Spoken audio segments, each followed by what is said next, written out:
Emmanuel Macron a-t-il définitivement choisi la croissance contre l'écologie? En première approche, cela paraît évident. Entre l'abandon des engagements pris en faveur du bio, le refus d'inscrire dans la loi l'interdiction du glyphosate, une position française très molle au niveau européen sur le sujet des perturbateurs endocriniens, la délivrance de nombreux permis d'exploitation d'hydrocarbures, notamment outre-mer, nombreux sont les arbitrages dénoncés par les écologistes. Pour compléter le tableau, on peut citer aussi l'autorisation donnée à Total d'utiliser massivement de l'huile de palme importée de Malaisie pour son usine de La Mède, et la réduction des études d'impact écologique à leur plus simple expression. Comme s'il fallait choisir entre la croissance et la préservation de l'environnement, et qu'un Emmanuel Macron pro-business avait opté sans ambiguïté pour la croissance. De fait, il récuse l'écologie traditionnelle punitive qui entend transformer l'homme pour qu'il s'accorde mieux avec la nature. Une écologie qui flirte avec les théories sur la décroissance dont notre président ne veut pas entendre parler. Mais Emmanuel Macron n'est pas Donald Trump.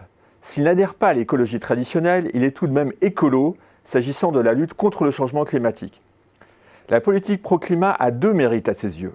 Elle est compatible avec le business et elle rapporte de l'argent à l'État avec la taxe carbone. Compatible avec le business car grâce au progrès technique, il devient parfaitement possible de concilier diminution des émissions de CO2 et croissance économique. Bien sûr, les investissements nécessaires pour diminuer ces émissions sont importants. Ils se feront au détriment d'autres dépenses qui auraient pu alimenter la croissance par ailleurs.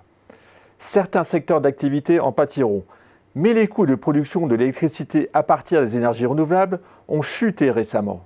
La baisse atteint 80% depuis 2009 pour le photovoltaïque et 40% pour l'éolien terrestre.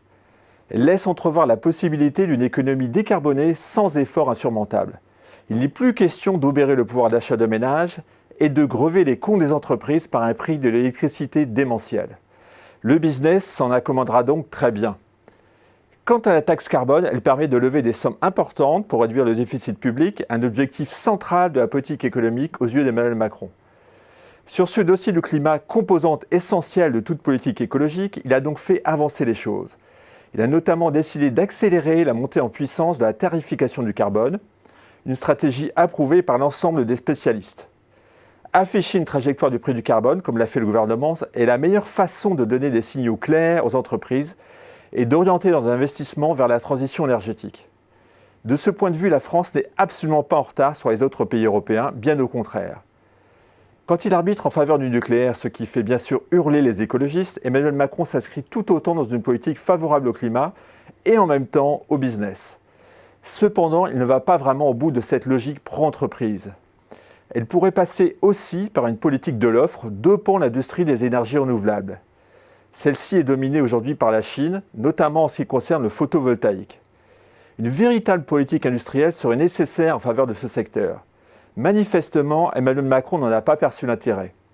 Du coup, il ne s'engage pas pleinement en faveur d'une croissance verte.